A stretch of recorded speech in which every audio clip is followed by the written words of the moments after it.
A modo de introducción, quiero hacer referencia a que la formación de la ley es un proceso complejo.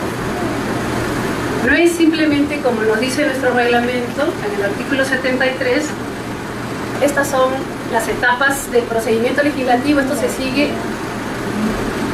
y ahí termina el proceso de formación de la ley. El reglamento del Congreso, por la propia dinámica del derecho parlamentario, se complementa con otras normas, que son acuerdos del Consejo Directivo, acuerdos de la mesa directiva, acuerdos de las comisiones, por ejemplo, de la Comisión de Constitución, también de la mesa directiva. Entonces, cuando nosotros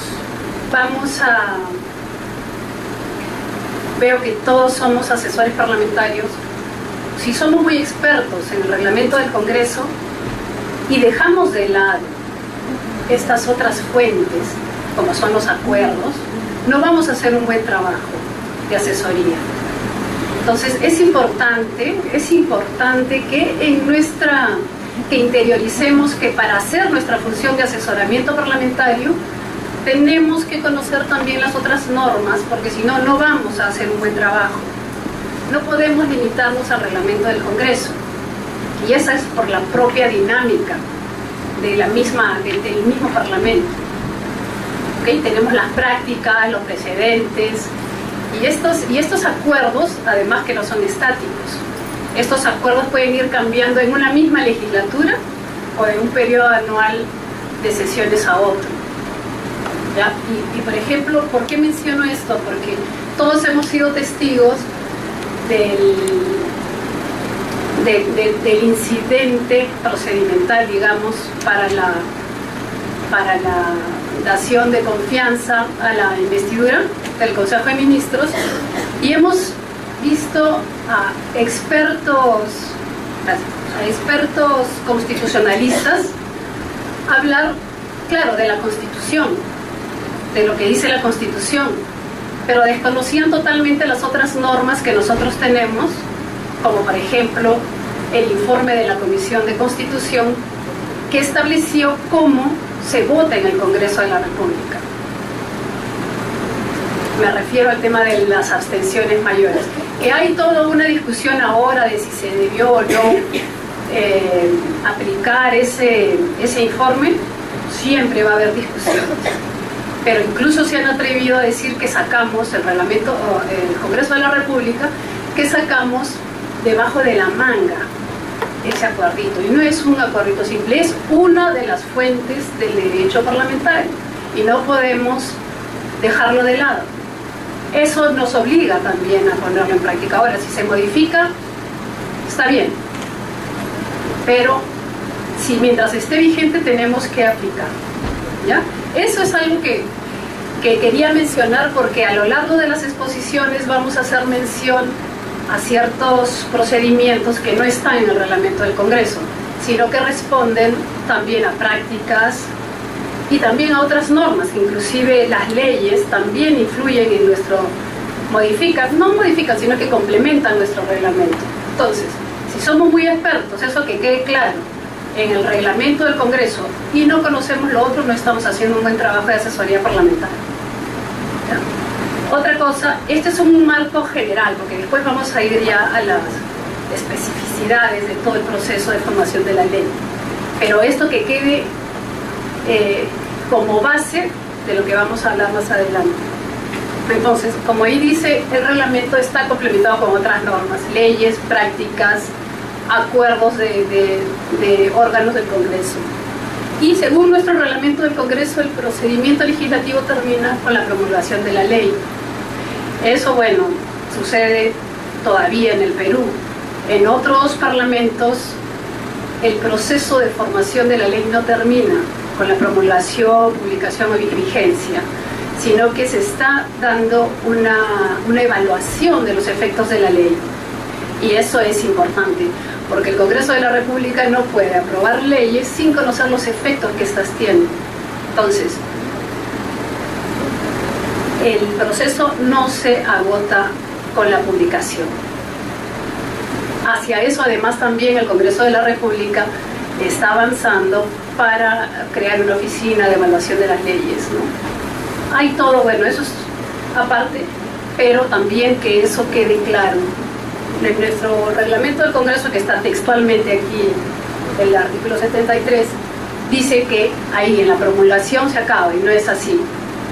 Todos los parlamentos están yendo a conocer los efectos de las leyes que están aprobando. ¿Ok? ¿Alguna pregunta aquí?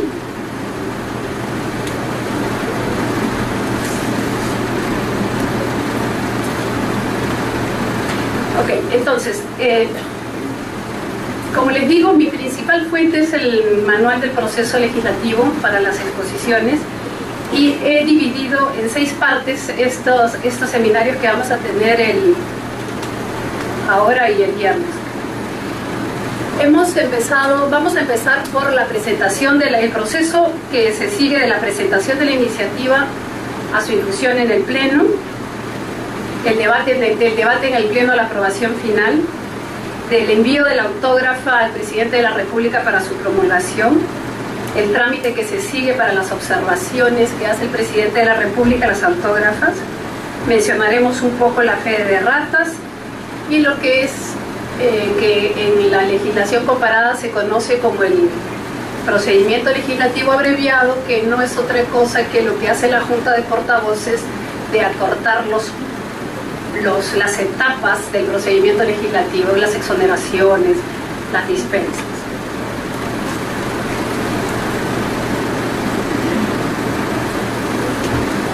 Bien, aquí tenemos pasa por favor. Nuevamente, esta es todos los esquemas son del manual del proceso legislativo, que dicho sea de paso está en internet, y si ustedes lo revisan y quieren profundizar en algún tema en la próxima sesión lo podemos hacer, que también es fuente de la otra sesión que va a ser sobre el procedimiento legislativo especial, ¿no? Bien, ¿quiénes en el Perú tienen derecho de presentar iniciativas legislativas? Tenemos el Presidente de la República, los congresistas, Poder Judicial, los ciudadanos, los colegios profesionales, las instituciones públicas autónomas. En lo referente a los procedimientos para aprobar las iniciativas ciudadanas no lo vamos a ver en esta sesión, porque eso implica un procedimiento especial que está previsto para una próxima sesión. En esta solamente vamos a ver el procedimiento legislativo ordinario. Ok, ¿cuáles son las instituciones públicas autónomas? El Ministerio Público, la Defensoría del Pueblo, el Jurado Nacional de Elecciones, el Consejo Nacional de la Magistratura, el Tribunal Constitucional, la Contraloría, el BCR, la Superintendencia de Bancas, Seguros y Administradoras Privadas de Fondos de Pensiones. Tenemos aquí, nos falta aquí, los gobiernos locales, que son 1848 ahora, porque siempre aprobamos leyes creándose más provincias, y los gobiernos regionales, que son 25. O sea, probablemente seamos uno de los países que tienen donde mayor cantidad de personas pueden presentar proyectos de ley. Cuando aquí hablamos que se necesitan algunos requisitos para la presentación de proyectos de ley, eso está en función de quién es el autor. Por ejemplo, en el caso del Presidente de la República tiene que estar aprobado su proyecto de ley por el Consejo de Ministros. Tiene además la facultad, como todos saben, de pedir que sus proyectos de ley sean tratados con prioridad. Los congresistas, bueno, no se cumple mucho esto, pero una de los requisitos para presentar sus proyectos de ley es que ellos hagan mención en sus iniciativas de la relación que tienen estas con las políticas de Estado del Acuerdo Nacional y la agenda legislativa. La agenda legislativa, bueno, es todo un tema que tampoco se ha aprobado en esta legislatura, por ejemplo, ¿no? O sea, en este periodo anual de sesiones. En el caso, bueno, de los colegios profesionales, solo en los temas que son materia de su competencia, igual el Poder Judicial.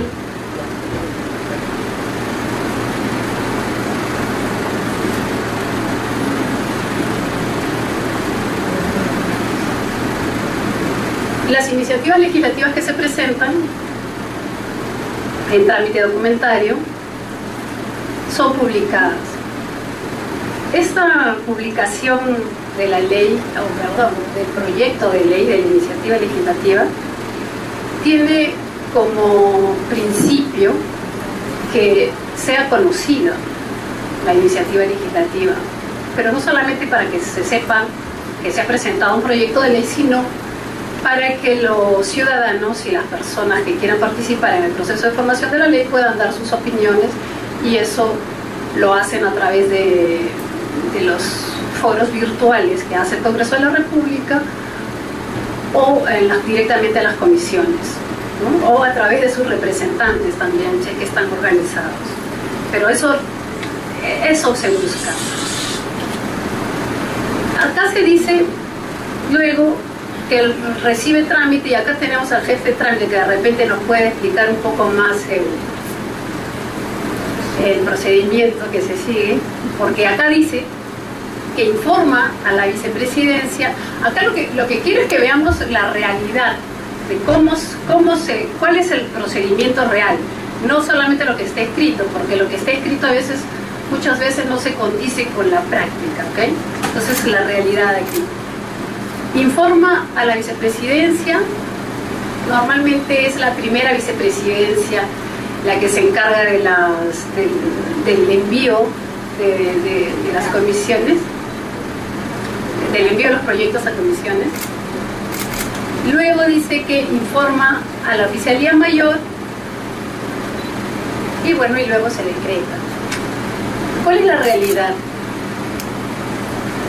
La realidad es que se presenta el proyecto de ley, trámite lo presentan en trámite, pasa a la DGP, la DGP da una propuesta a la vicepresidencia encargada del trámite de los proyectos de ley, y la vicepresidencia puede aceptar la propuesta del servicio parlamentario o modificarla. Y después pasa a trámite y lo pasan a la Oficialía Mayor para que el oficial lo firme y se envíe a recibir comisión.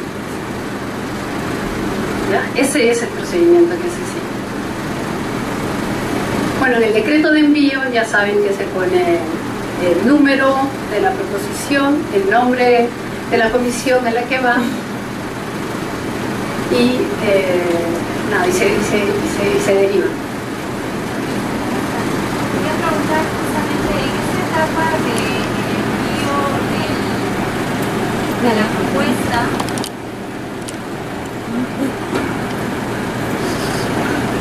Además, todos aquí son trabajadores del servicio parlamentario, así que los que tengan más que aportar, por favor, bienvenidos.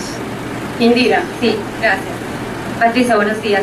En esta etapa justamente de la propuesta que la DGP puede hacer a la primera vice para saber a qué comisión va a ir el proyecto de ley, me gustaría saber cuál es el sistema de trabajo que existe en la DGP.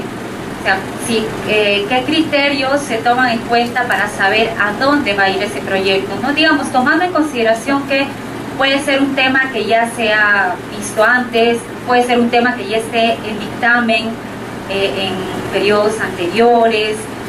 Quisiera saber si existe un procedimiento establecido en la DGP para enviar la propuesta o la alternativa a la primera vice.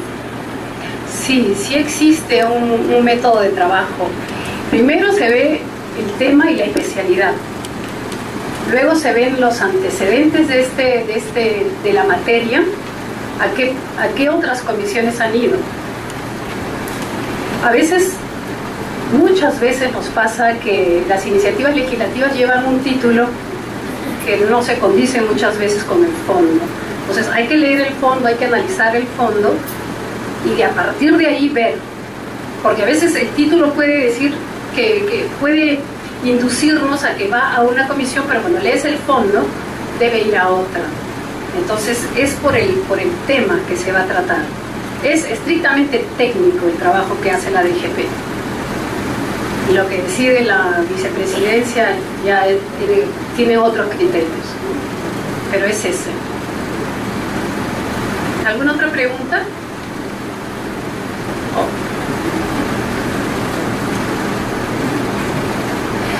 Bueno, luego que el proyecto ha sido derivado a una comisión, si otra comisión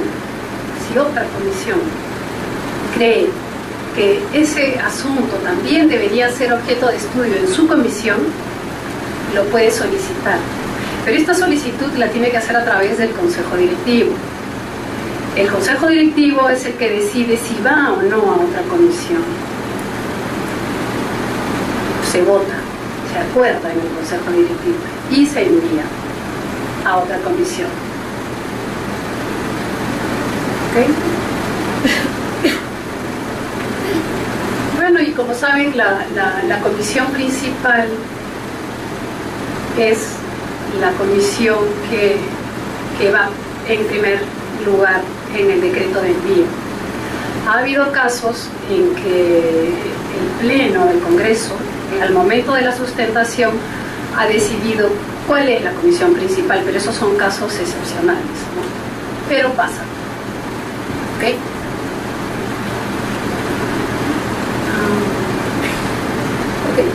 Dentro de lo que son los requisitos, tenemos los artículos 75 y 76 del reglamento del Congreso, que bueno, ustedes lo pueden leer.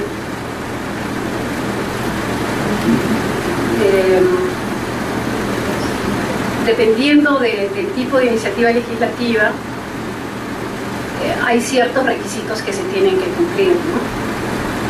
Por ejemplo, las leyes autoritativas de legislación delegada, se tiene que especificar la materia, el plazo. Para las leyes demarcatorias territoriales, igual se tienen que presentar los informes y antecedentes técnicos. Por ejemplo, y esto es un punto muy importante, la revisión de los requisitos, porque también se supone, y acá arriba dice, en caso de incumplimiento de los requisitos, que está en el 75, 76, la iniciativa no puede ser recibida y es devuelta a sus autores para que subsanen las omisiones. Por ejemplo, para el caso de las iniciativas legislativas que presentan los gobiernos regionales, el gobierno regional presenta su fórmula legal, pero tiene que presentar el acuerdo de su consejo. Igual para el caso de las municipalidades, para los gobiernos locales. Entonces, ese tipo de requisitos, si es que no están adjuntos a la iniciativa legislativa, se tiene que devolver. Se supone también que ese trámite lo debe hacer trámite documentario, pero pasa primero por la DGP también. Y luego se devuelve la iniciativa. Y subsanan, se supone. A veces subsanan, a veces no. Pero bueno. Eso es.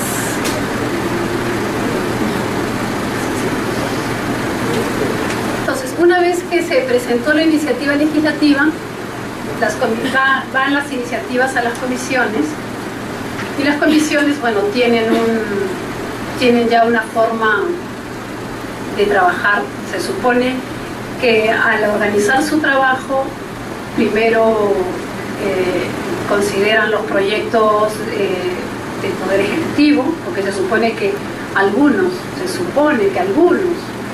son con carácter de urgente. Normalmente todos los proyectos del Poder Ejecutivo tienen esa característica de urgencia. Se supone también que, y eso es por mandato del reglamento del Congreso, que las comisiones, al momento de organizar su trabajo, priorizan los temas que se encuentran en la agenda legislativa. Se supone también que las comisiones tienen un plazo de 30 días para dictaminar, lo cual no es así. Una vez que las comisiones, puede ser mucho antes, o puede pasar un año también y no dictaminan, ¿no? Las comisiones, al momento de evaluar sus proyectos, invitan al autor de la iniciativa, pueden hacer audiencias, convocan a los sectores involucrados o a los que podría afectar más esa iniciativa legislativa, convocan a diversos actores que puedan aportar también en la formulación final de la fórmula legal. Además, las comisiones, en caso de que haya ido a más de una comisión, podrían también sesionar de manera conjunta, presentar también un solo dictamen.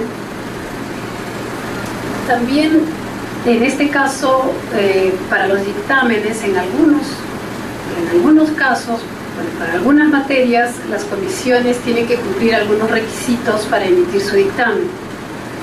Por ejemplo, si es que en el dictamen se está proponiendo, que tenemos aquí, por ejemplo, para la presentación de dictámenes que tienen que ver con exoneraciones tributarias o beneficios, la comisión tiene que pedir un informe al MEF.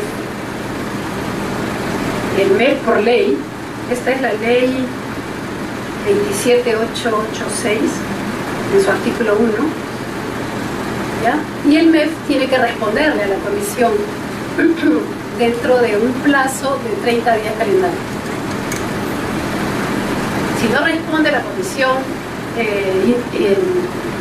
reitera el pedido y, bueno, si no responde, igual la comisión dictamina, pero debe quedar constancia de que por lo menos solicitó, de acuerdo a ley, para esta materia, ese informe, ¿ya? No está supeditada el informe, pero debe pedirlo. Igual, y esta es otra ley, la ley de LOPE, en el artículo 43, la Ley Orgánica del Poder Ejecutivo, que dice que cuando un dictamen propone la creación de sistemas, se debe contar con la opinión favorable de la PCM. ¿Okay? Son requisitos que se tienen que cumplir. Por ejemplo, y en este caso,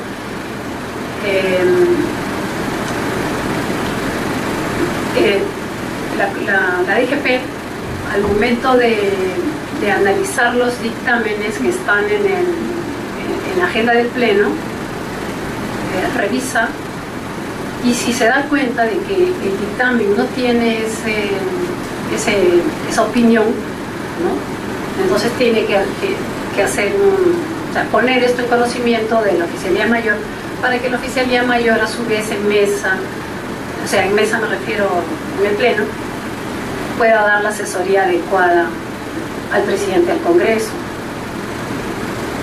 Entonces, todos estos requisitos deben ser revisados también por la DGP. Ahora, afortunadamente, se ha creado una oficina de técnica legislativa y a ellos van a hacer el primer filtro para que revisen también, aparte de los temas de técnica legislativa, revisen también estos requisitos que son parte del proceso. Ahora, también tenemos que, ya una vez presentado el dictamen, cualquier congresista, así como puede retirar su iniciativa legislativa, retirando sus firmas, también puede retirar las firmas de sus dictámenes, de los dictámenes que haya firmado. Entonces, eso también es algo de lo que hay que estar atento, porque cuando se retiran las firmas, a veces se queda sin las firmas necesarias, sobre todo cuando hay dictámenes de mayoría y minoría, que se llegan a igualar las firmas. Entonces esos dictámenes tienen que volver nuevamente a comisión para que la comisión defina, ¿no? cuál es la suerte final de esos dictámenes.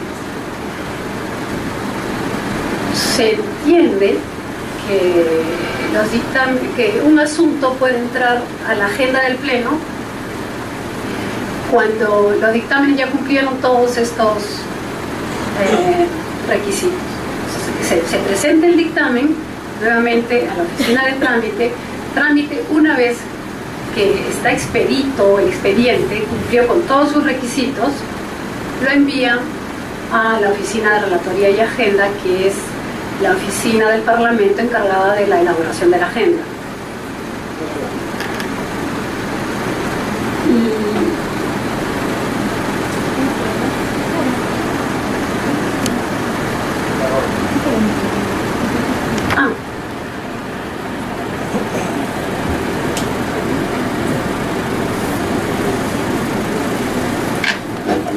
Robinson, buenos días a todos los presentes. Quiero aprovechar más que todo para dos pequeñas observaciones. ¿Qué es lo que sucede en el día a día en trámite documentario? Sobre todo con los dictámenes. Muchos dictámenes a veces vienen sin la firma del secretario en cada hoja. Firma solamente está la relación de firmas y es un requisito.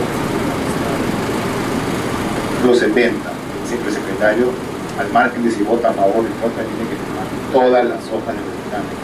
Y muchas veces nos vienen los dictámenes sin esas rúbricas, tenemos que rechazarlos, lo ponemos a las comisiones y que por favor complete la firma del secretario al margen de cada hoja de dictamen. Y otro tema es que sería bueno que cuando envíen el dictamen a trámite documentario, a la hora que indica, por ejemplo, el dictamen fue aprobado en mayoría, señalen quiénes votaron a favor, quiénes en contra, quiénes acudieron. ¿Por qué? Porque nosotros tenemos que estar pidiendo o solicitando el acta y comenzamos a eliminar prácticamente quiénes votaron o a eliminar si en realidad es en mayoría, minoría o unidad. O sea, no son muy claros a veces los dictámenes. Una pregunta ahí. ¿No adjuntan en los dictámenes las asistencias, las listas de asistencia? Sí, la lista de asistencia, pero la asistencia inicial. Por ejemplo, se inició con 15 congresistas, a la hora de votar habían 9, por ejemplo, dice que es de mayoría. Entonces, y a veces inclusive se adhieren, o sea, firman después, porque hay ahorita que se adhieren. Entonces, todas esas cositas sería bueno que la pongan hasta ahora en el dictamen, nos hacen la vida más fácil a nosotros. Claro, esas son una de las dificultades que a veces se presentan. Definitivamente, el secretario de la comisión tiene que firmar los dictámenes. A veces se olvidan y ese es un problema para el servicio. El hecho de que no se diga en algunas comisiones, porque no en todas, quiénes votaron a favor, quiénes en contra, bueno, también sería un aporte más. Pero normalmente cuando se hace, y acá tenemos a una persona que ha sido jefa de relatoría de agenda y nos podría también ilustrar mejor. Bueno, yo también he sido jefa de relatoría de agenda. Cuando nosotros vamos a hacer la agenda, no solamente ponemos el temita y de qué trata el proyecto, sino que tenemos que revisar el expediente. Y al revisar el expediente tenemos que ver las asistencias, cuántas firmas hay. Entonces ahí vemos si es que verdaderamente hubo quórum, si es que es en mayoría, si es en minoría, todo eso, si es primera comisión, si es segunda comisión. No es que uno hace la agenda, es pone listado, sino que tiene que revisar expedientes. Porque justamente, como dice Roberto, hay ese tipo de problemas. A veces se presentan los dictámenes, pero se olvidaron de poner la lista de asistencia o faltaron firmas. Entonces dicen, y también lo dice el reglamento del Congreso, que después pueden firmar. Después pueden firmar, pero primero tiene que tener por lo menos el mínimo de firmas. ¿Tú quisieras agregar algo, Indira, sobre eso?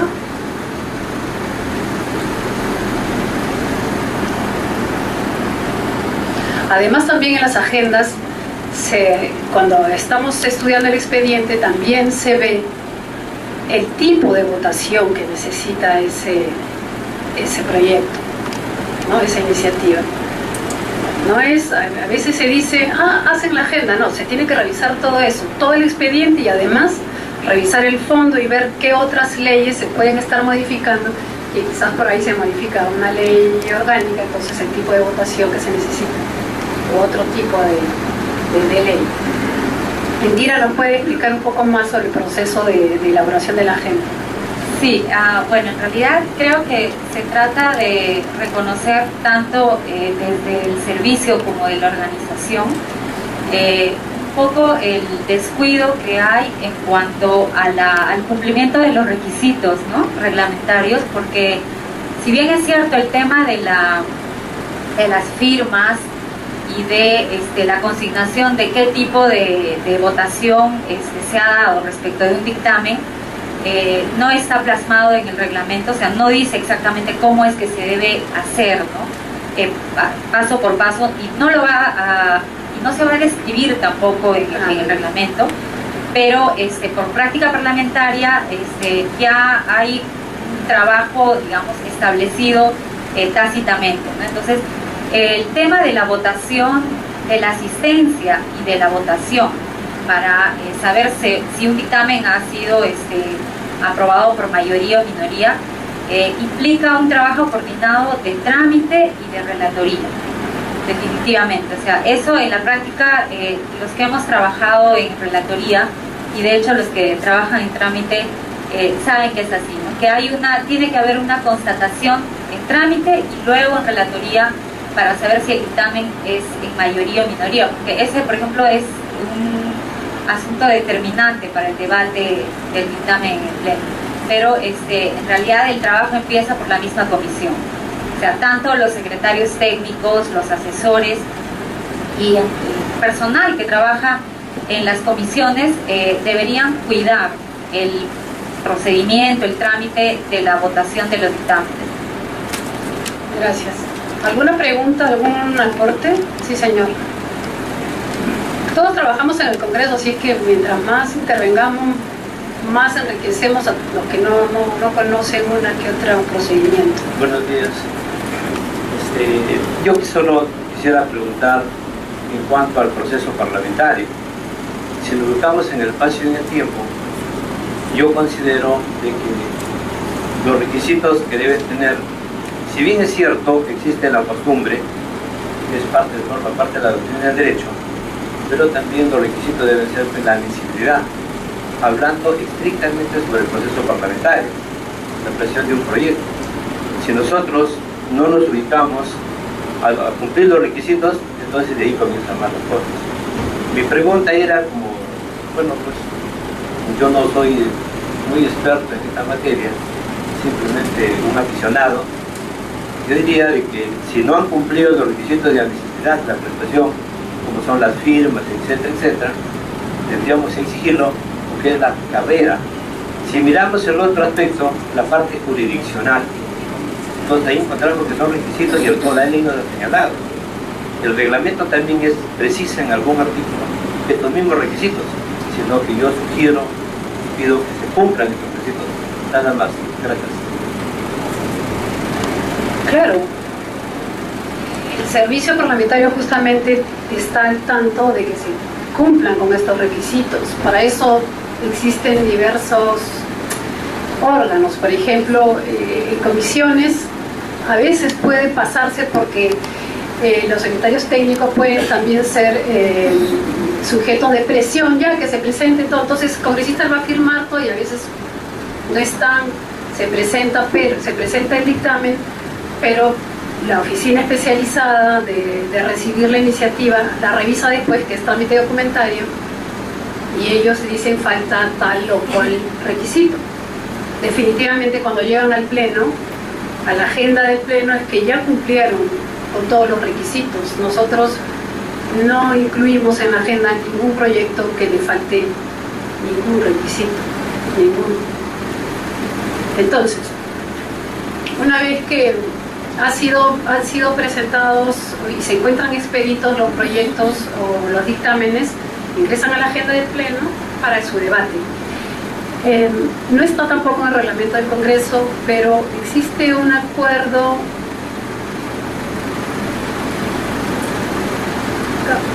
Bueno, no se ve. Existe un acuerdo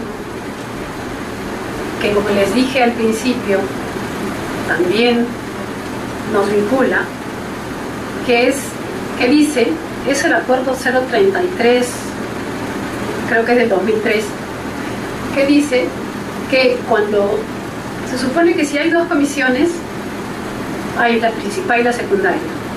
Este acuerdo del Consejo Directivo dice que cuando la comisión principal ha dictaminado y la comisión secundaria no, y ya pasaron esos 30 días que hablábamos para que se emite el dictamen, y no ha dictaminado, ese proyecto o ese expediente se encuentra expedito para entrar a la agenda del Pleno.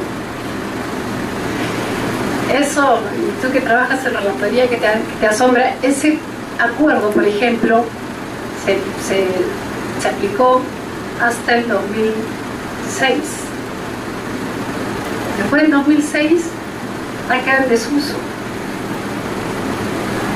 Pero cualquiera que diga, hey, esto ya puede entrar en la agenda del Pleno porque aquí hay un acuerdo de que si la comisión secundaria no ha dictaminado, igualito ya puede entrar, se puede entrar. Entonces, estas peculiaridades del derecho parlamentario, de nuestras fuentes, estas que si las descuidamos no estaríamos haciendo un buen trabajo, se demuestra, por ejemplo, en este acuerdo también. Entonces, si se aplica o no, depende también del presidente del Congreso, del Consejo Directivo, y obviamente que nosotros, los del servicio parlamentario, informemos al presidente que existe este acuerdo, porque obviamente los congresistas no van a saber cada uno de estos acuerdos que existen, que influyen, que incidan en el procedimiento parlamentario. No se está poniendo en práctica ya este acuerdo, pero no quiere decir que no esté vigente. Sí. Buenos días, señorita expositora. Quisiera preguntar, cuando la comisión secundaria se inhibe, ¿otra comisión podría solicitar este proyecto? ¿Cuál es el procedimiento a realizar en este caso? Por ejemplo, cuando una comisión se inhibe, otra comisión lo puede solicitar, y esa solicitud también se hace a través del Consejo Directivo. Hay muchas veces, a veces tenemos proyectos que pasan a dos comisiones y, por ejemplo, la comisión principal dice, yo me inhibo porque no soy competente para pronunciarme sobre este tema. Entonces, vamos a ver muchas veces en la agenda del Pleno que ya la comisión principal ni siquiera ya sustenta. Ni siquiera dice, oigan, yo soy comisión principal, pero me inhibo porque yo no tengo competencia para pronunciar sobre este tema. No, ya directamente sustenta la comisión que era secundaria. Y en el caso de que solamente fue una comisión, cuando presenta su dictamen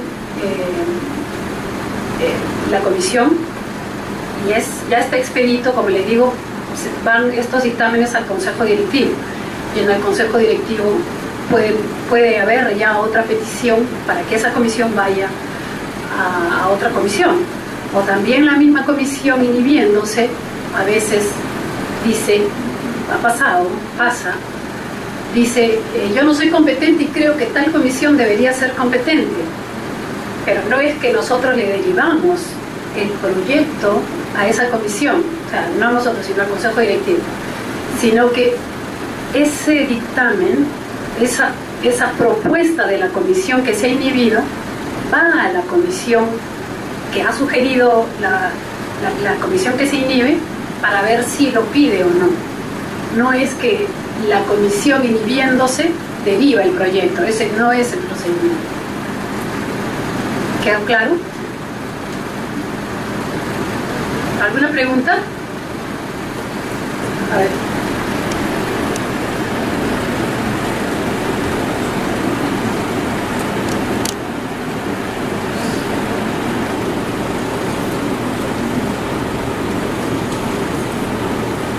Sí, yo no recuerdo bien si ese acuerdo que establecía si el dictamen, si el proyecto ya tenía dictamen de la principal, ya podía entrar a la agenda. No recuerdo bien cuál es el acuerdo valga la redundancia del acuerdo, pero en todo caso, si ese acuerdo que hasta ahora se puede aplicar, que dice si el proyecto ya tiene el dictamen de la principal y la secundaria no ha dictaminado, entonces ya podría entrar a la agenda. No, más bien sería discriminador, ¿no? Porque en todo caso, ¿qué pasa si el proyecto tiene dictamen de la secundaria y la principal no ha dictaminado? Yo, lo menciono porque me parece que ambas comisiones de alguna manera, tienen importancia para el proyecto, ¿no? Tanto la principal como la secundaria. Entonces, si la comisión secundaria se ha preocupado por dictaminar, por analizar el proyecto y ha emitido el dictamen, entonces, ¿por qué podría no entrar en la agenda a la espera de que la principal dictamine? El acuerdo más bien no dice si el proyecto tiene dictamen de cualquiera de las dos, ¿ya entra en agenda? No, justamente la principal es la principal, por eso. Pero entonces, ¿dónde queda el trabajo de la secundaria? El acuerdo dice, está acá en el manual, pero no lo encuentro. El acuerdo es claro, dice, si en un expediente la comisión principal ha dictaminado y la comisión secundaria no, ese expediente se encuentra expedito para ingresar en la agenda del pleno. Se le da la prioridad a la comisión principal, justamente porque es principal. No importa si es que la comisión secundaria ya ha dictaminado dentro de los plazos. Claro, obviamente, primero tiene que pasar el plazo, ese plazo, las comisiones tienen un plazo de 30 días útiles para dictaminar. Si es que la comisión principal dictaminó y la comisión secundaria, según ese acuerdo del Consejo Directivo, y la comisión secundaria no ha dictaminado pasado ese plazo, el expediente se encuentra expedito para ingresar a la agenda del Pleno. Ese es el acuerdo del Consejo Directivo. Déjenme buscarlo acá un segundo, para que quede claro. Si fuera al revés, tiene que pasar por, si quieren que entre a la agenda del Pleno, tiene que pasar por la Junta de Portavoces para que sea dispensado de dictamen. Tiene que ser exonerado de dictamen. Así es. Pero no obstante que existe este acuerdo, ahora se está haciendo así. La comisión secundaria, aún pasado no lo encuentro, aún pasado el plazo, se está sometiendo a la Junta de Portavoces para ser dispensado, cuando, habiendo este acuerdo, no debería pasar. O sea, ya automáticamente debería ser dispensado. Sí, señor. Un ratito, para que le pasen el micro. Gracias. Si nos encontramos dentro de un conflicto con la comisión principal y la secundaria, yo considero que por necesidad pública, en caso que hubiera un caso que retiran algunas firmas, etcétera, desde el proceso, ¿cuál sería entonces, por qué técnicamente, hablando técnicamente, de acuerdo al reglamento y a la técnica parlamentaria, cuál sería ahí el requisito esencial para que pueda contribuir con ir entrando a la mesa en la comisión secundaria? No lo escuché bien. Quiero decir que si no entra a la comisión principal, ¿por qué tendría que entrar entonces la comisión secundaria? Si no entra, ¿qué? Si no entra... El proyecto de la comisión principal. El dictamen de la comisión principal no ha entrado, para que tenga vigencia la comisión secundaria. ¿Cuál sería el requisito esencial para que proceda?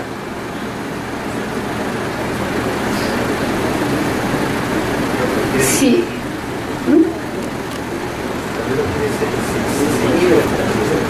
Se está refiriendo a si es que presenta dictamen la comisión secundaria y no la principal. Existen los dos. ¿Ya? Existen los dos. Estamos frente a un conflicto que hay dos, la comisión principal y la comisión secundaria. ¿Y en qué estado y por qué debería entrar entonces la secundaria? La pregunta que la doctora Etira no dejó claro, entonces nos dejó un poco confundido a mí. Yo quiero saber en qué momento puede sustituir la secundaria a la principal. No hay ningún conflicto porque existan dos dictámenes. Hay dictámenes de la comisión principal y de la comisión secundaria. No es conflicto. Es parte del procedimiento legislativo que una iniciativa legislativa vaya también a dos comisiones. No hay conflicto ahí, es parte del procedimiento. Una iniciativa legislativa puede ir a una comisión o puede ir a dos. Antes, un expediente estaba a veces en 3 comisiones, pero bueno, 4 veces, cuando se acumulaban ya los proyectos de ley. Pero no hay ningún conflicto con que existan 2 dictámenes. Si existen 2 comisiones, pueden haber hasta 4 dictámenes, porque cada comisión puede emitir un dictamen en mayoría y minoría, o de repente pueden haber más, porque pueden haber 2 en minoría, 3 en minoría. Pero, ¿me entienden? No es conflicto. El tema del acuerdo del Consejo Directivo es, que no vaya a quedar duda, por favor. Al inicio hemos hablado que fuentes del derecho parlamentario, aparte de nuestro reglamento, que es nuestra guía principal, tenemos acuerdos de otros órganos del Congreso de la República, por ejemplo, y lo mencionamos, el Consejo Directivo. Uno de esos acuerdos es el que les hice mención, que dice, si la comisión, es el acuerdo 033 del Consejo Directivo del 2003, lo tengo acá, pero bueno, ya, que dice, si es que la comisión principal ha emitido dictamen dentro del plazo establecido y la comisión secundaria no, ese expediente está apto, digamos, expedito para ingresar a la agenda del Pleno. Porque yo les he dicho que para que un expediente, estamos hablando de expediente de las iniciativas legislativas, ¿ya?, con sus dictámenes y todos los requisitos, para que un expediente entre a la agenda del Pleno tiene que cumplir los requisitos que hemos hablado. Dictamen de la comisión principal, dictamen de la comisión secundaria. Entonces, como se demoraban mucho las comisiones en dictaminar algunos temas, y a veces entraban a más de una comisión, el Consejo Directivo acordó que, lo que les repito de nuevo, que si la comisión principal ya había dictaminado y la secundaria no, ya podía entrar. Y así lo hacíamos. Cuando, por ejemplo, en el Consejo Directivo, ustedes saben, se hace la agenda del Pleno. Entonces, un congresista dice que entre tal proyecto de ley, el servicio parlamentario que está apoyando en la sesión del Consejo Directivo revisa el expediente y dice, sí, la comisión principal ya dictaminó. ¿Cuándo se presentó? Ya pasaron los 30 días útiles, ok, puede entrar. Y en la época en que se aplicaba este acuerdo, que ha sido del 2003 hacia el 2006 por lo menos, nosotros en la agenda del Pleno poníamos proyecto tal y abajo el acuerdo. Acuerdo 033 del Consejo Directivo que dice que, y repetíamos el acuerdo. Entonces automáticamente entraba. Ya no necesitábamos remitir esto a la Junta de Portavoces para que lo dispense. ¿Quedó claro? ¿Sí? No hay... ¿Sí? ¿Alguna pregunta hasta aquí?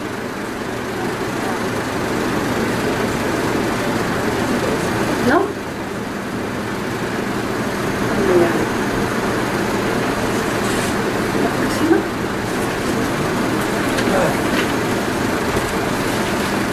Bueno, ya hemos tocado esto también, ¿no?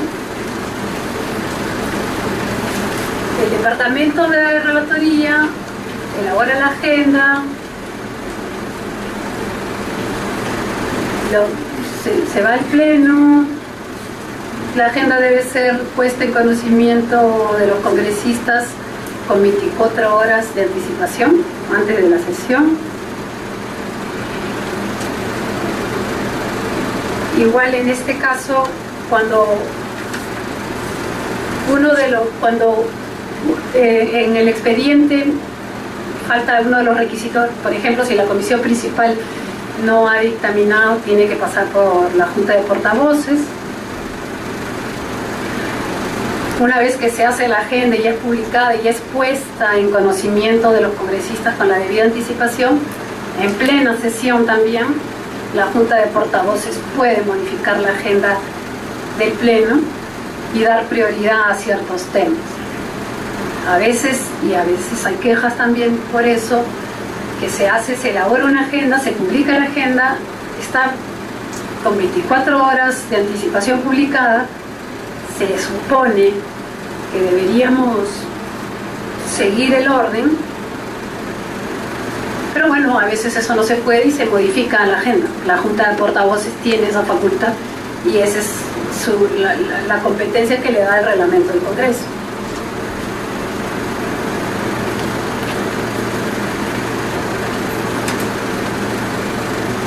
Entonces, otro problema, a veces también se nos puede presentar problemas porque no se cumplen con el orden de la agenda del pleno, es porque, y esto también es problema diario que se nos presenta en mesa, es que también los congresistas que tienen que sustentar a veces no se encuentran presentes. Y eso también implica toda una coordinación con los secretarios técnicos, los mismos congresistas, con los presidentes. Se supone que deberíamos, si es que el presidente de la comisión no está, deberíamos llamar al vicepresidente o al secretario también, ¿no? Pero bueno, esos son problemas también que se nos presentan en mesa al momento de sustentar. Una sesión en el pleno, cuando se inicia, ya saben, se pasa lista, todo. Una vez que tiene el quórum reglamentario, el presidente anuncia que se va a iniciar la sesión, se llama, o sea, de acuerdo a la coordinación ya previa que se haya hecho con qué presidente de comisión se va a comenzar, el presidente de la comisión sustenta primero el presidente de la comisión principal, luego sustenta el presidente de la comisión secundaria y bueno, y se inicia el debate. Normalmente del debate salen acuerdos, aportes, y tenemos muchos digamos, mecanismos. Por ejemplo, tenemos el cuarto intermedio, que pues, se puede dar a un presidente de comisión para que recoja los aportes de los congresistas, o si hay más de una comisión dictaminadora, se puede presentar un texto consensuado. Otro tema, por ejemplo, se supone que cuando el presidente de la comisión pide el cuarto intermedio, que es el tiempo que necesita para presentar un texto sustitutorio, hacer coordinaciones, inmediatamente se ofrece el cuarto intermedio. Y, por ejemplo, y así lo hizo saber el presidente del Congreso en la sesión pasada, la última, y eso se va estableciendo como, digamos, como práctica, como precedentes, que el presidente de una comisión pidió el cuarto intermedio y el presidente del Congreso dijo que por cortesía no se concedía en ese momento el cuarto intermedio porque todavía había una lista de oradores para y iban a esperar a que termine esa lista, terminen los oradores para conceder el cuarto intermedio. Entonces, nosotros como servicio parlamentario tenemos que estar atentos a cada uno de estos incidentes o actos simplemente que suceden para poder registrarlos y también repetirlos. Por ejemplo, había una práctica que se debatía, se ponía en debate un tema y el presidente de la comisión ya traía un texto sustitutorio y sustentaba el texto sustitutorio, no el dictamen. Entonces, el presidente de la comisión se convirtió, o sea, había sesión de comisión, se hacía todo lo que se hace para emitir el dictamen. De pronto, un día antes, o bueno, no sé cuándo antes, presentaba el presidente solo, con su sola firma, porque saben que los dictámenes tienen que estar firmados por los miembros de la comisión. El presidente solo, con su sola firma, presentaba un texto sustitutorio. Entonces, prácticamente el presidente de la comisión presentaba solito el texto. Con quién se reunía no sabemos porque no estaban las firmas. Y esto también fue motivo de un debate, y me acuerdo que lo planteó el congresista Bedoya, pero ya en el periodo pasado, y el congresista Bedoya dijo que cómo era posible que el presidente de la comisión se había convertido en un superpresidente y que hacía solo lo que, o sea, ellos hacían lo que querían, recibían los aportes, veían qué aportes recibían, qué sé yo. Y en este periodo, nuevamente, hubo un incidente de este tipo y el congresista Benítez presentó una cuestión de orden para que cuando se sustentaran los dictámenes, se sustentara el dictamen de la comisión. Y solo después de haberse dado un debate en el Pleno del Congreso, se podían presentar los textos sustitutorios y así se acordó en el Pleno. Y así se votó en el Pleno, y eso ya es obligatorio.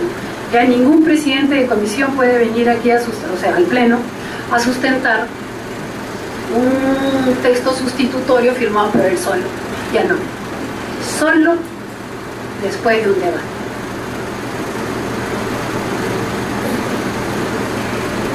Bueno, luego del debate se somete a votación el tema y dependiendo del tipo de votación, obviamente, si alcanzan los votos, se aprueba o no. Nosotros tenemos esta otra normita que le digo que también forma parte de nuestro procedimiento legislativo y de nuestro procedimiento parlamentario, el tema del acuerdo de la Comisión de Constitución, en el que ha establecido cómo vota el Congreso de la República. Si es que nosotros tenemos para un tema procedimiento legislativo ordinario, un asunto que necesita la votación simple, mayoría simple, se ha acordado y aprobado por el Pleno del Congreso que cuando hay más abstenciones que votos rojos o votos verdes, el Congreso de la República no ha llegado a un acuerdo. Sí conocen ese acuerdo, ¿no? Que es el tema de la investidura. Hay tres supuestos. En el Congreso de la República se vota verde, rojo, ámbar. Verde sí, rojo no, ámbar, abstención.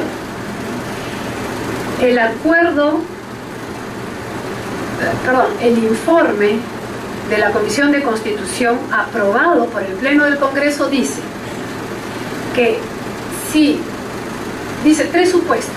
Si es que hay más verdes, obviamente el asunto se ha aprobado. Si es que hay más rojos, ha sido rechazado. Es así de simple el acuerdo, ¿ah? O sea, yo no sé por qué lo han visto tan enrevesado. Traducido, yo soy traductora, traducido es así: si hay más verdes, se aprobó; si hay más rojos, se rechazó; y si hay más abstenciones, el Congreso no ha llegado a un acuerdo. Es así de simple el acuerdo, ¿ya? Está un poco mal redactado, un poco, ¿ya? Pero es así de simple. Si hay más verdes, se aprobó, aun cuando los votos rojos y abstenciones sumados sean más que el verde. Si hay más rojos, se rechazó, aun si es que se suman los verdes y las abstenciones, den más, no importa. Se rechazó porque son más los rojos. Y si hay más verdes, perdón, si hay más amarillos o ámbar o abstenciones, simplemente el Congreso de la República no ha llegado a un acuerdo sobre ese asunto que se está debatiendo. Así de simple es el acuerdo. Claro que está traducido, ¿no? Porque el acuerdo, pero yo sí lo entiendo así. El acuerdo dice: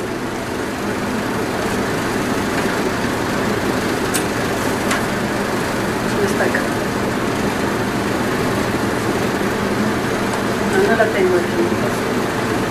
Bueno, pero es así. En esos tres supuestos,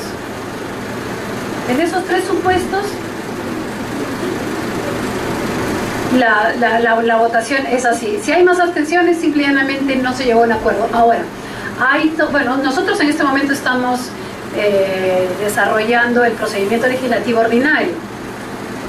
Ahora, y eso se aplica para la aprobación de proyectos de ley. Hay toda una discusión de si se debe aplicar para otros asuntos como la investidura.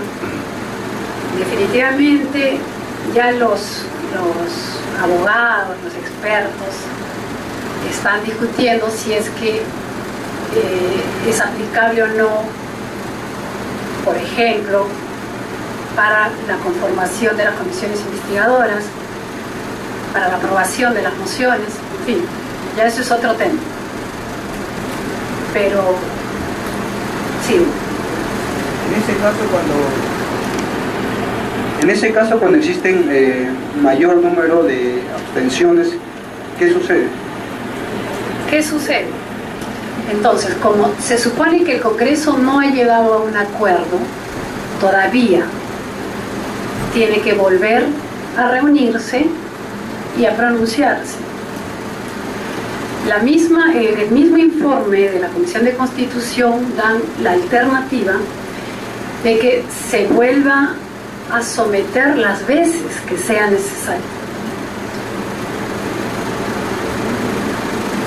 Por ejemplo, miren, y ahí todo que tenemos que ver con si bien no es el tema que nos convoca ahora, pero sí es algo que para que vayan analizando, porque probablemente se vayan a cruzar con esto en algún momento. Para el tema de la investidura,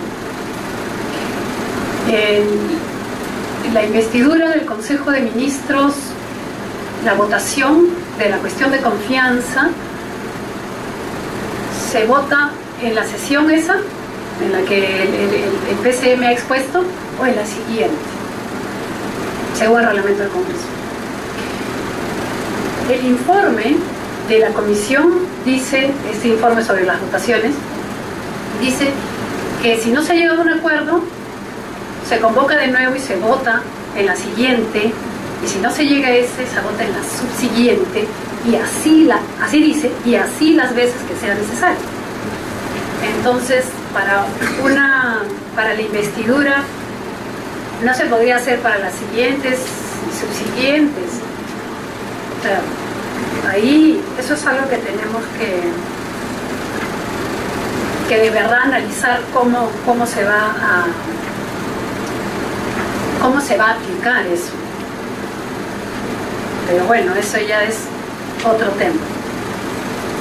Me han alcanzado el acuerdo 33, paréntesis, del que le estaba hablando, que cuando la comisión principal dictamina y la secundaria no, igual no importa, igual entra, pasado el plazo, ¿ya? Esto es lo que dice, es el acuerdo 033-2003-2004 del Consejo Directivo. Se acordó, dice el acuerdo, que un proyecto de ley se encuentra expedito para ser debatido por el Pleno cuando, 1. El mismo cuenta con dictamen de la comisión principal y, habiendo transcurrido el plazo de 30 días útiles que fija el artículo 77 del reglamento del Congreso, las restantes comisiones no hubieran cumplido con emitir el dictamen correspondiente. Termino. Siempre y cuando no sea necesario tener una opinión del Poder Ejecutivo para los casos de creación, modificación y otro asunto relacionado a tributos en concordancia con lo establecido en el artículo 79 de la Constitución Política. En sencillo, el proyecto de ley se encuentra expedito para ser debatido por el Pleno cuando cuenta con dictamen de la comisión principal y habiendo transcurrido el plazo de 30 días útiles, las otras comisiones no han cumplido con emitir el dictamen correspondiente. Claro, ¿no es cierto? Obviamente siempre que no, en estos anteriores que el informe de la comisión, del MEF, por ejemplo, que tenían, ¿no?, que presentarse. Entonces, claro, la comisión principal dictaminó dentro del plazo y las otras no dictaminaron, o sea, la comisión secundaria no dictaminó, el tema se encuentra expedito. Ahora, por ejemplo, cuando un proyecto de ley pasa a una comisión, por ejemplo, en una fecha, luego pasa un tiempo, esa comisión no la ha dictaminado, la comisión principal, no la ha dictaminado, pasa a otra comisión, solicita, pasó por ejemplo 5 meses, no sé, y una comisión lo solicita por consejo directivo, de acuerdo al procedimiento que hemos visto, y pasa, o sea, el consejo directivo le dice, ok, pasa, esa comisión también tiene el plazo de 30 días. O sea, en ese caso, por ejemplo, no podríamos aplicarle este acuerdo porque recién ha pasado a la otra comisión, o sea, posteriormente, ¿no? ¿Me entienden? ¿No? Por ejemplo, si una comisión pasó, si un proyecto de ley pasó en enero a la comisión agraria y después el consejo directivo la envió a la comisión de economía 7 meses después, nosotros no podríamos aplicar el acuerdo de que como la comisión principal ya dictaminó y esta no, pasado el tiempo, no es imposible, porque esa comisión tiene que también tener el plazo de 30 días para emitir el dictamen. Ok, ya cerramos el paréntesis. Entonces, tenemos que se vota, hay algunos proyectos, casi todos, que necesitan pasar por la etapa de la segunda votación. El artículo del reglamento del Congreso, el 76 creo, 77, dice cuáles son los 78, cuáles son los proyectos que están exceptuados de la segunda votación, que son el ingreso de tropas, los tratados, la autorización de viaje del presidente. Eso es en lo que son proyectos o proposiciones de resolución legislativa, ¿ya? La ley de presupuesto, los créditos suplementarios, tema de la cuestión de confianza. O sea, hay algunos temas que no pasan por la segunda votación. Y la segunda votación se da transcurridos los 7 días útiles. Y muy 7 días nada más, 7 días calendario. Muy rara vez estamos sometiendo a segunda votación esto. Normalmente se ha hecho ya común que el presidente de la comisión solicite la exoneración de la segunda votación. ¿Qué pasa con las administraciones que las administraciones de proyectos? Lo pide un congresista. Espérate para que puedan escuchar. Mi pregunta es la siguiente: ¿qué pasa con las acumulaciones que se piden en el Pleno? Lo solicita un congresista, el presidente de la comisión dictaminadora la acepta o la tiene que aceptar el presidente del Congreso. Ese es cuando decreto pongo, ¿no? A solicitud del congresista, congresista fulano de tal manifestó la acumulación del proyecto tal a solicitud del congresista tal.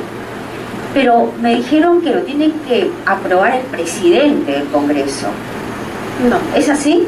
No, mira, fue una práctica, ¿ya? Que cualquier congresista dijera que se acumule mi proyecto, y el presidente de la comisión decía se acumula. O a veces el presidente del Congreso decía, ok, se considera acumulado. Y ahí a veces se acumulan proyectos que no tienen que ver directamente con la materia.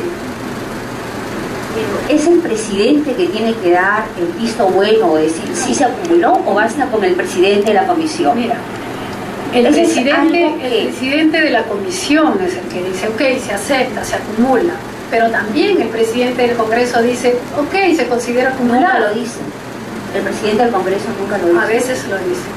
Pero en la mayoría que leo la transmisión no lo dice. Claro, ahora, lo que pasa es que nosotros tenemos, no es solamente este periodo, tenemos toda la práctica de años. Entonces, se dice, por eso yo te digo, a veces el presidente del Congreso, ok, se considera acumulado el proyecto, después estoy hablando de hace 5 o 6 años, o ahora te dice el presidente de la comisión, ok, se considera. O también el presidente de la comisión puede decir, vamos a ver, o también ha dicho no, porque eso se trata de otra cosa, o eso se va a ver después, o eso lo vamos a dictaminar o sea, vamos a estudiarlo aparte. Pero, por ejemplo, ahí no hay una práctica uniforme. Si se supone que son las comisiones las que acumulan, no nosotros. Gracias. Son las comisiones las que acumulan, no es el Consejo Directivo. Cuando dictaminan, pero en el Pleno se está dando esta práctica que acumula en la sesión del Pleno. Así es. Entonces basta con que el presidente de la comisión lo acepte. Punto. Ya se considera acumulado. Sí. No hay nada ahí uniforme. Puede... 2 preguntas tienen, por favor, allá. Señor. Quizás bueno, se supone pues que el Pleno debería, ¿no? Como se supone que el Pleno lo puede todo, se supone que de repente se le podría someter ahí, pero es normalmente el presidente de la comisión el que dice, ok, se considera acumulado. A pedido del presidente del Congreso se acumuló, porque el presidente no lo pidió. Cuando lo ha pedido un congresista y lo ha aceptado el presidente. Bueno, disculpe, tengo una consulta. Buenos días a todos. Mi consulta estaba referida a si el presidente de una comisión acepta que se acumule. Mi pregunta es, entendiendo que el presidente lleva un acuerdo de la comisión, ¿en qué momento lo discute la comisión en pleno? Porque si solamente el presidente lo acepta, esa aceptación de acumulación ya no va a ser discutida por el pleno de la comisión.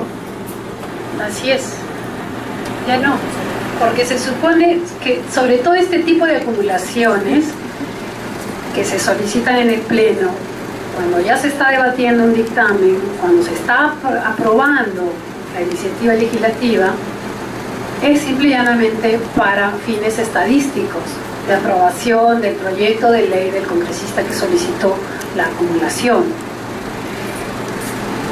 Este tema de las acumulaciones tiene toda una historia. Recién se modificó en el 2006, creo, sí, 2006 más o menos, el reglamento del Congreso, cuando se dice que los proyectos de ley pasaban como máximo a 2 comisiones, y si una comisión quería verlo, quería estudiar ese proyecto de ley, tenía que pedirlo al Consejo Directivo, porque las acumulaciones hacían, por ejemplo, un proyecto de ley iba a una comisión principal y secundaria. Esa comisión lo acumulaba con otros 3 proyectos. De pronto, de esos 3 proyectos habían ido a otras 2 comisiones que acumulaba con otros proyectos. De esos otros habían ido a otras comisiones. Entonces teníamos a veces un expediente con 5 o 6 comisiones dictaminadoras, porque no es que las sacas. Entonces eso se convirtió en un problema, de verdad, problema procedimental. Ya no sabíamos a quién decíamos que era la principal, y se comenzó a utilizar el criterio de antigüedad, o sea, del proyecto más antiguo, del primero que se presentaba, pero a veces ese proyecto no tenía que ver con el fondo, y eso fue todo un problema, el tema de las acumulaciones. Por eso es que ahora ya vemos más o menos pocos proyectos, más o menos, porque por ejemplo para el tema de los partidos políticos eran 15 creo proyectos, pero ya no teníamos esa maraña de comisiones dictaminadoras, y todas tenían que dictaminar, porque como servicio no podíamos nosotros sacar los proyectos de ley de las comisiones a las que habían sido derivadas. Y en verdad que teníamos todo un trabajo en el servicio parlamentario, el departamento de comisiones, relatoría, oficialía mayor, la DGP, para decir cuál vamos a decir que es principal, ¿no? Y eso fue uno de los problemas que hizo que se modificara el reglamento del Congreso y solamente se dijo que vaya máximo a 2. Señorita Robinson, aprovecho que está el micrófono por acá, una consulta. ¿Qué pasa cuando un texto que está en el escritorio ha sido aprobado en primera votación, pasan los 7 días calendarios para la segunda votación y ha sido modificado el texto? Ha sido modificado el texto. Sí, creo que ahí, por ejemplo, cuando un proyecto de ley ya se aprueba en el Pleno, en primera votación, tiene que transcurrir el plazo de 7 días y tiene que someterse a la segunda votación.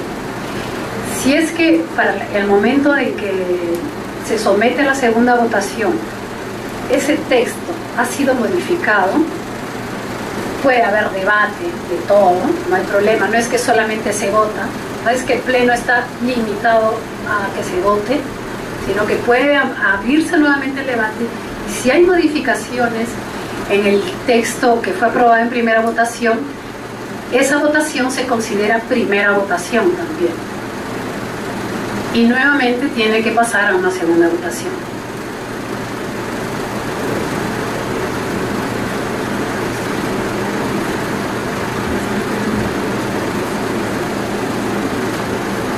No, el señor Filos. ¿No?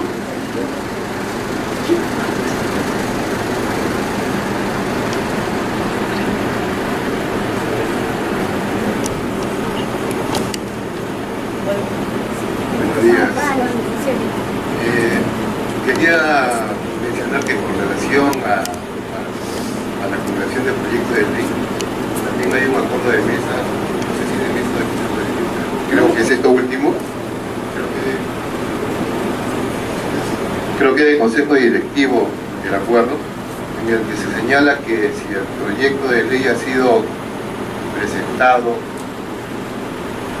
antes de que el proyecto de ley, antes de que el dictamen haya sido publicado, entonces se puede acumular ese proyecto de ley. En el caso de que haya sido presentado después de que haya sido dictaminado, solamente se considerará como parte del expediente, pero no para la estadística del congresista. Hay un acuerdo de consejo directivo, creo que es el que... ¿Puede repetir el acuerdo?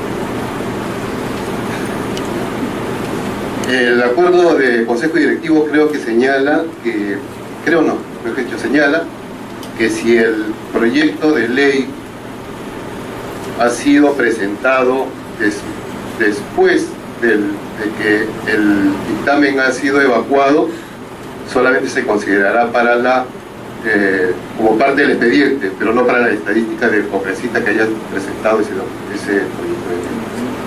Y en el caso de que haya sido presentado, lógicamente, antes de que haya sido dictaminado, el proyecto de ley se considerará en este caso sí para la estadística del congresista.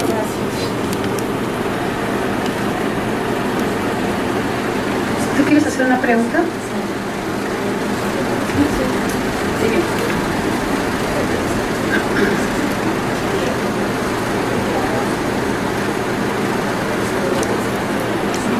Hola Patricia.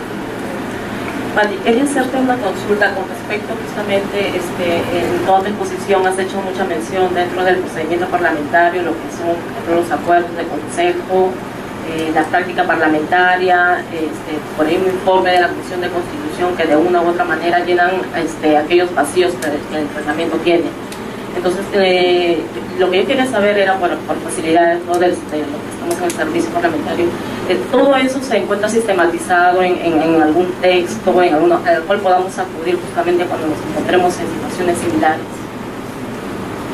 Bueno, se supone que Oficialía Mayor lleva un registro de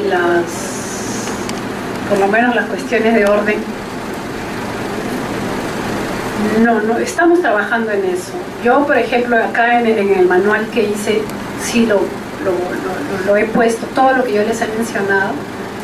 Sí, necesitamos que eso sea algo público, que todos tengan acceso a esa información. No puede ser una información de solamente un grupo. Creo que todos deberían manejar esa información porque, como les he dicho, si somos muy expertos en el reglamento del Congreso y desconocemos estas pequeñas, no pequeñas, sino estas normas que inciden en el procedimiento legislativo, no vamos a hacer bien nuestro trabajo. Es importante. Estamos trabajando como servicio parlamentario en un registro de esto, ¿no? De hecho, que cuando esté va a ser disponible para todos. En eso estamos.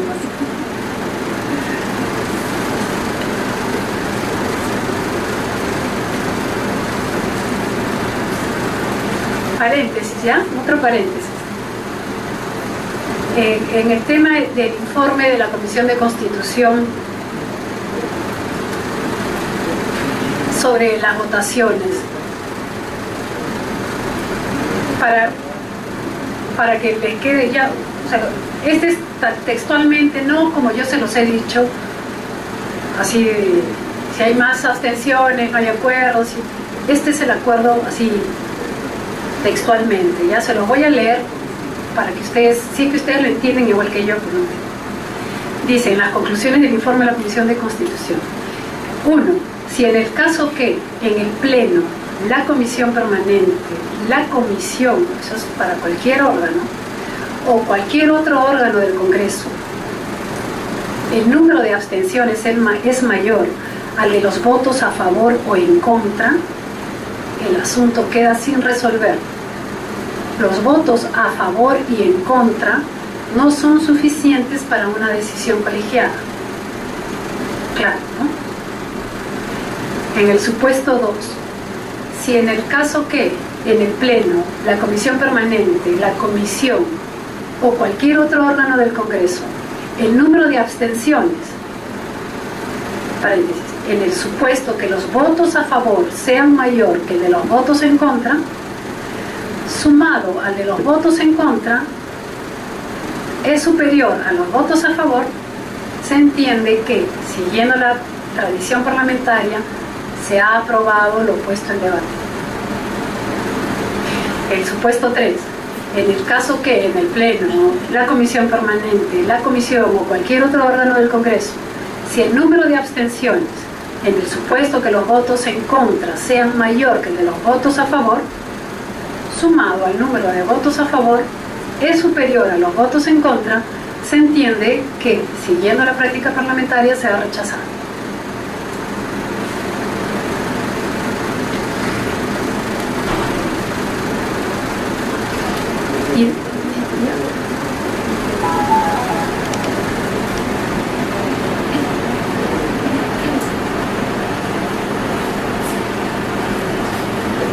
Buenos días. ¿Qué pasaría si los votos en abstención sumado con los votos a favor es igual con los votos en contra? O sea, los tres son iguales. No, los tres son iguales. Los tres son iguales, en ese caso. Si la sumatoria de los votos en abstención más... No es la sumatoria. Para que este informe dice, si es que hay más votos verdes, se aprobó. Aún cuando los votos en contra y las abstenciones sumados sean más que los votos verdes. Si hay más votos rojos,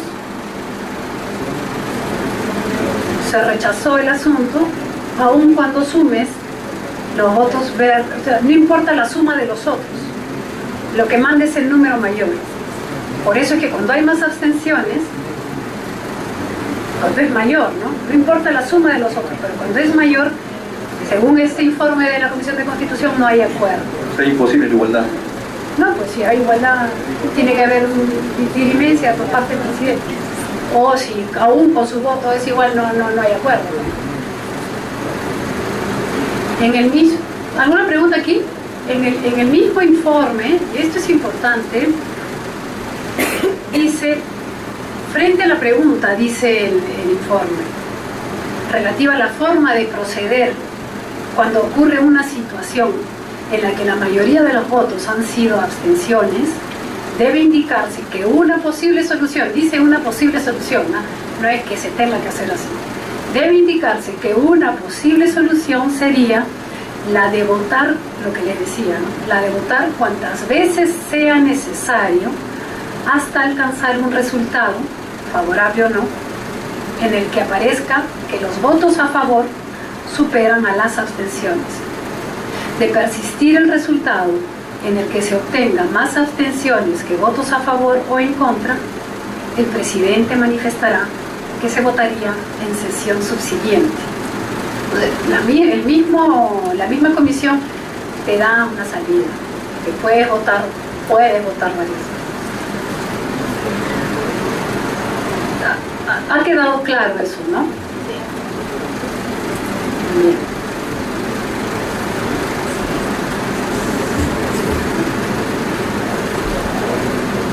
Entonces, pasamos a la siguiente. En el tema de las... Bueno, una vez aprobado el... Patricia, sí, ¿nos puede dar el número del acuerdo? ¿El informe? ¿El número? Este es...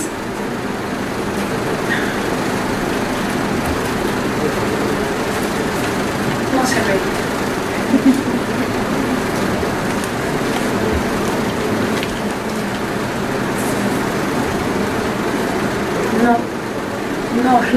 No se ve el número.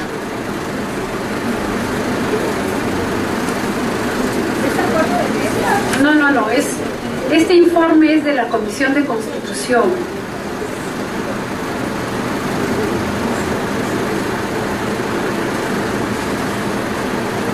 Pero le puedo dar esta copia, se la doy, acá se la doy. Pero está disponible, aquí se la dejo. Bueno, entonces, si no tienen ninguna pregunta hasta acá, voy a continuar, ¿ok? Una vez aprobado el proyecto de ley, ya cumplido con los dos requisitos o exonerado de la segunda votación, o sea, aprobado en doble votación o exonerado, el texto pasa al... Bueno, primero se elabora la autógrafa, ¿no?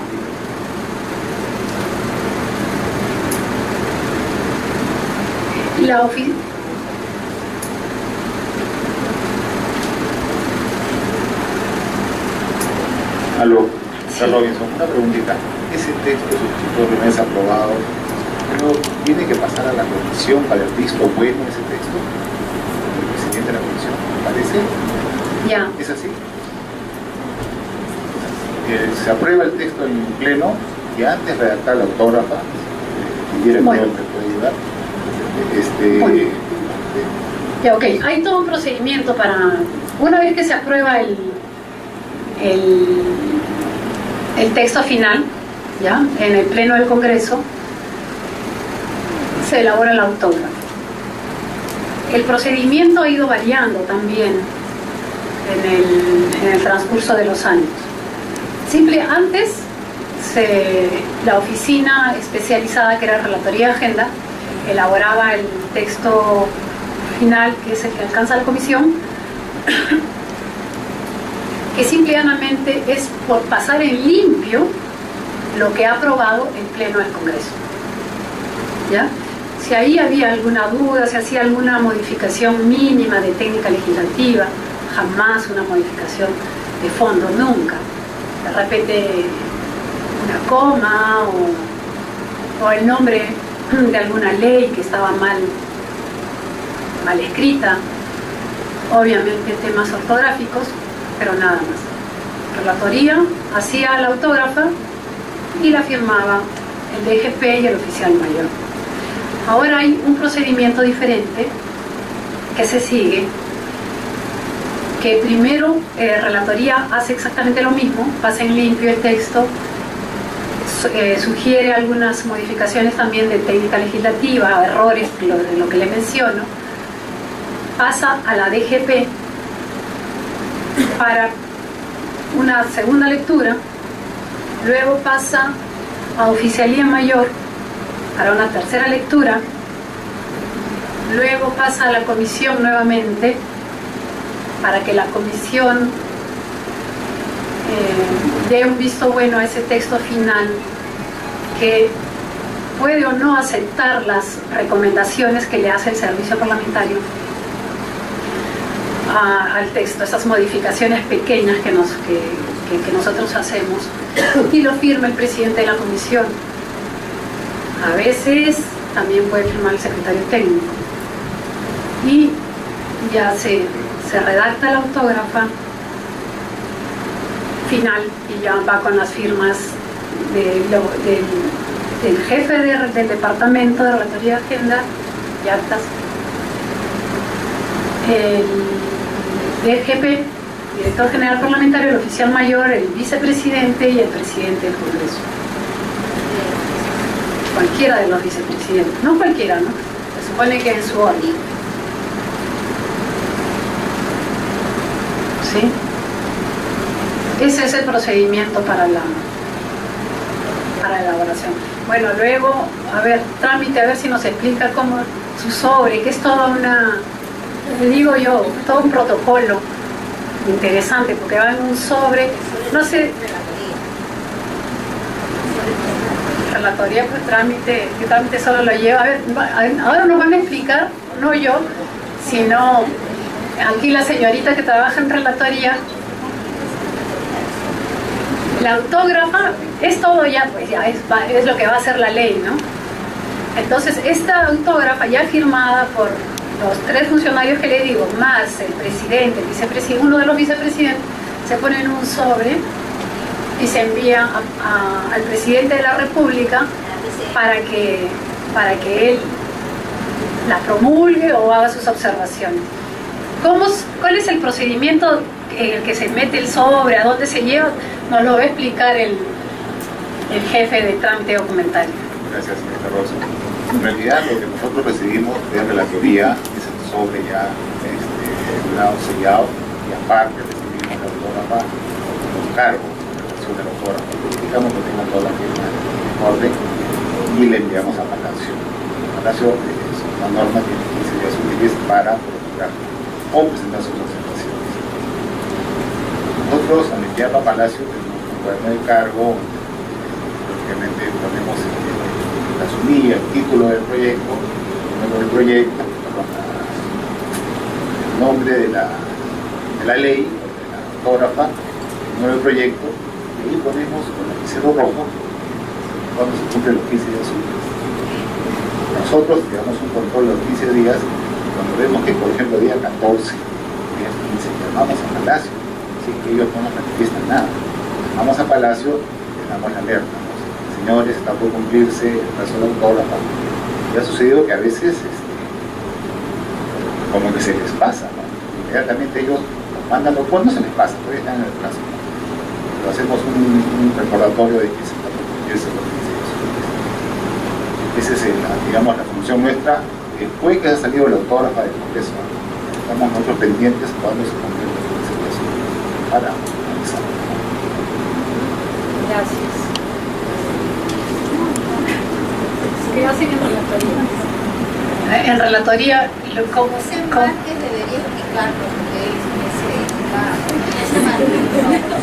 ¿Quién? Ah, perfecto. Él saca las firmas de la Junta de Portavoz. Los portavoces no. Sí, saca las firmas. Es habitual, pero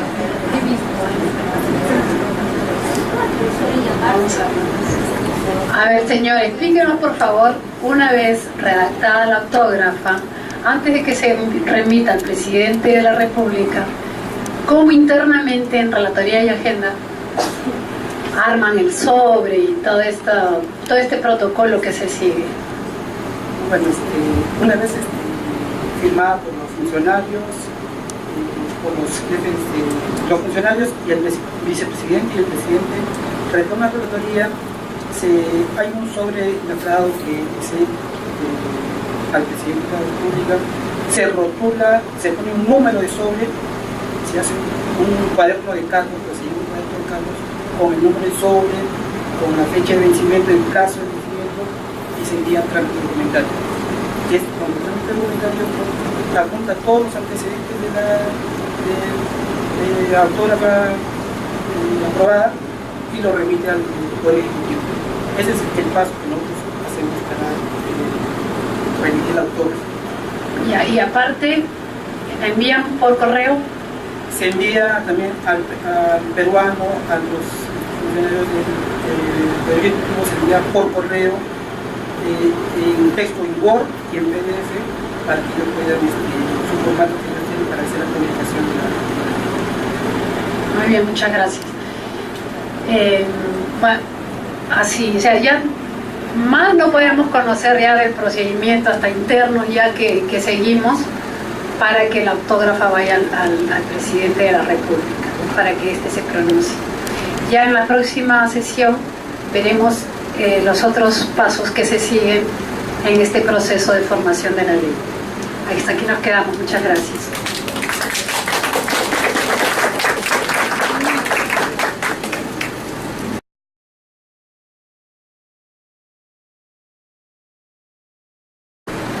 Ok, ¿cuáles son las instituciones públicas autónomas?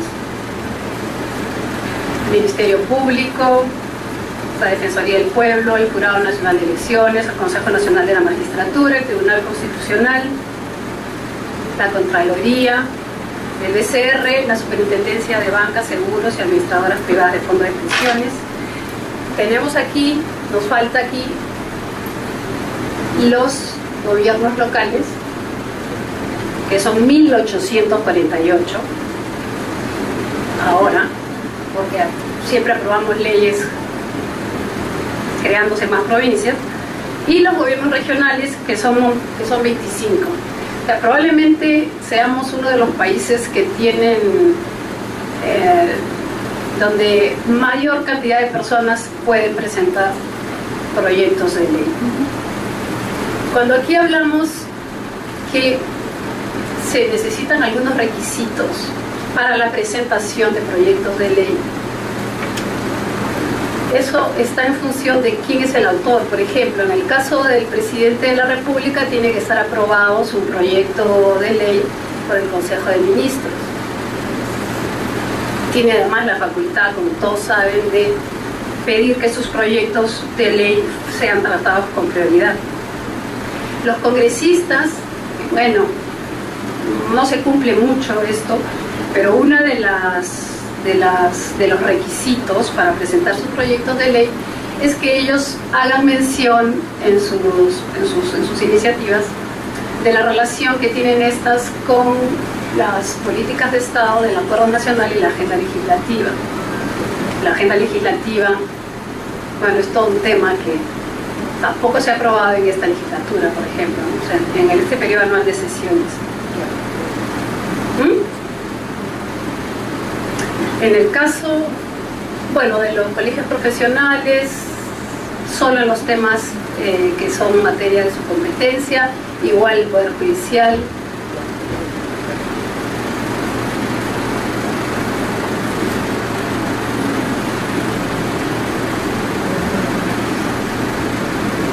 Las iniciativas legislativas que se presentan en trámite documentario son publicadas. Esta publicación de la ley, del proyecto de ley de la iniciativa legislativa, tiene como principio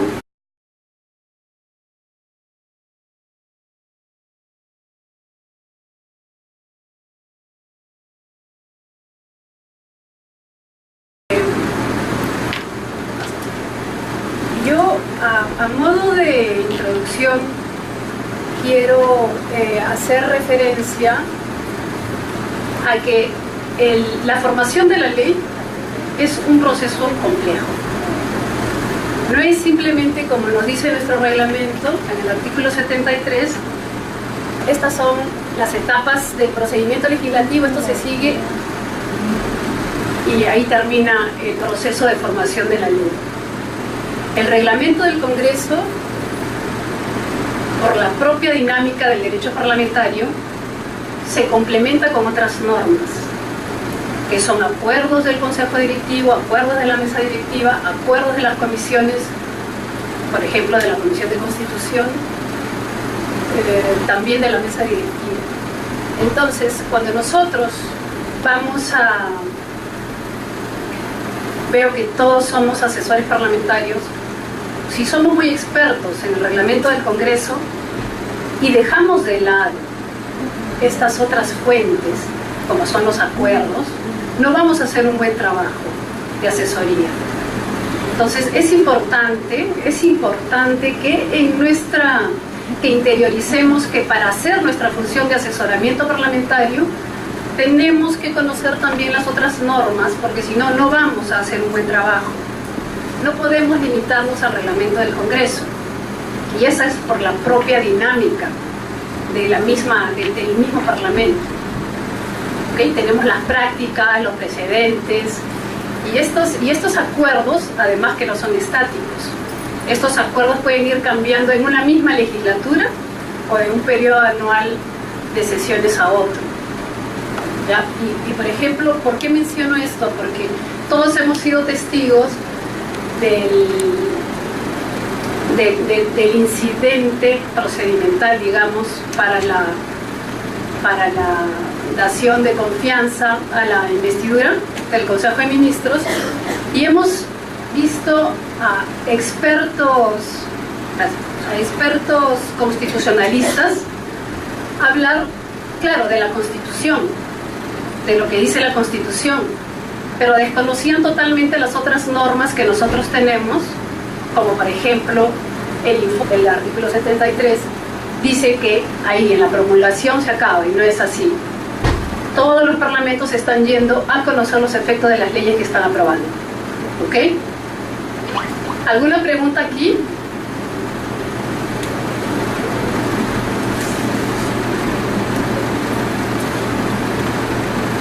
Ok, entonces, como les digo, mi principal fuente es el manual del proceso legislativo para las exposiciones, y he dividido en 6 partes estos seminarios que vamos a tener ahora y el viernes.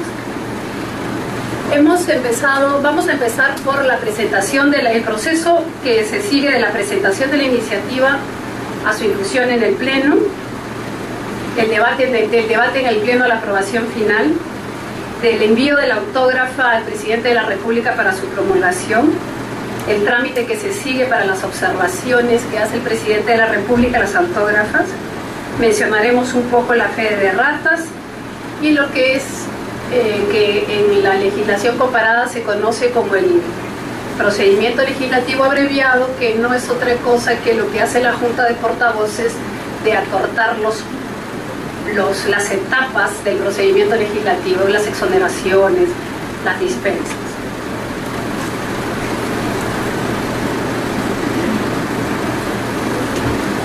Bien, aquí tenemos el...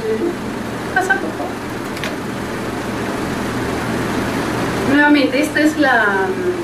Todos los esquemas son del manual del proceso legislativo, que dicho sea de paso está en internet, y si ustedes lo revisan y quieren profundizar en algún tema en la próxima sesión lo podemos hacer, que también es fuente de la otra sesión que va a ser sobre el procedimiento legislativo especial, ¿no? Bien, ¿quiénes en el Perú tienen derecho de presentar iniciativas legislativas? Tenemos el presidente de la República, los congresistas, Poder Judicial, los ciudadanos, los colegios profesionales, las instituciones públicas autónomas. En lo referente a los procedimientos para aprobar las iniciativas ciudadanas no lo vamos a ver en esta sesión porque eso implica un procedimiento especial que está previsto para una próxima sesión. En esta solamente vamos a ver el procedimiento legislativo ordinario, que sea conocida la iniciativa legislativa, pero no solamente para que se sepa que se ha presentado un proyecto de ley, sino para que los ciudadanos y las personas que quieran participar en el proceso de formación de la ley puedan dar sus opiniones, y eso lo hacen a través de los foros virtuales que hace el Congreso de la República o directamente a las comisiones, ¿no? O a través de sus representantes también, que están organizados. Pero eso se busca. Acá se dice luego que recibe trámite, y acá tenemos al jefe de trámite que de repente nos puede explicar un poco más el procedimiento que se sigue, porque acá dice que informa a la vicepresidencia. Acá lo que quiero es que veamos la realidad de cuál es el procedimiento real, no solamente lo que está escrito, porque lo que está escrito muchas veces no se condice con la práctica, ¿ok? Entonces la realidad aquí. Informa a la vicepresidencia, normalmente es la primera vicepresidencia la que se encarga del envío de las comisiones, del envío de los proyectos a comisiones. Luego dice que informa a la Oficialía Mayor y luego se decreta. ¿Cuál es la realidad? La realidad es que se presenta el proyecto de ley en trámite, lo presentan en trámite, pasa a la DGP, la DGP da una propuesta a la vicepresidencia encargada del trámite de los proyectos de ley, y la vicepresidencia puede aceptar la propuesta del servicio parlamentario o modificarla. Y después pasa a trámite y lo pasan a la Oficialía Mayor para que el oficial lo firme y se envíe a recibir en comisión. ¿Ya? Ese es el procedimiento que se sigue. Bueno, en el decreto de envío ya saben que se pone el número de la proposición, el nombre de la comisión en la que va, y se deriva. Quería preguntar justamente en esta etapa del envío de la propuesta, informe de la Comisión de Constitución, que estableció cómo se vota en el Congreso de la República. Me refiero al tema de las abstenciones mayores, que hay toda una discusión ahora de si se debió o no aplicar ese informe. Siempre va a haber discusión, pero incluso se han atrevido a decir que sacamos el Congreso de la República, que sacamos debajo de la manga ese acuerdito. Y no es un acuerdito simple, es una de las fuentes del derecho parlamentario. Y no podemos dejarlo de lado. Eso nos obliga también a ponerlo en práctica. Ahora, si se modifica, está bien. Pero si mientras esté vigente tenemos que aplicar. ¿Ya? Eso es algo que quería mencionar porque a lo largo de las exposiciones vamos a hacer mención a ciertos procedimientos que no están en el reglamento del Congreso, sino que responden también a prácticas y también a otras normas, que inclusive las leyes también influyen en nuestro, no modifican, sino que complementan nuestro reglamento.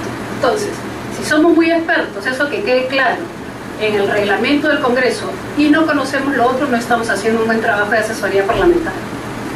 ¿Ya? Otra cosa, este es un marco general, porque después vamos a ir ya a las especificidades de todo el proceso de formación de la ley.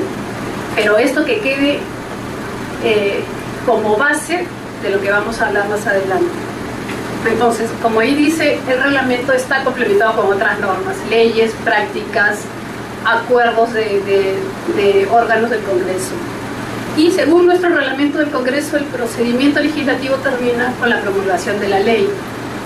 Eso, bueno, sucede todavía en el Perú. En otros parlamentos, el proceso de formación de la ley no termina con la promulgación, publicación o vigencia, sino que se está dando una evaluación de los efectos de la ley.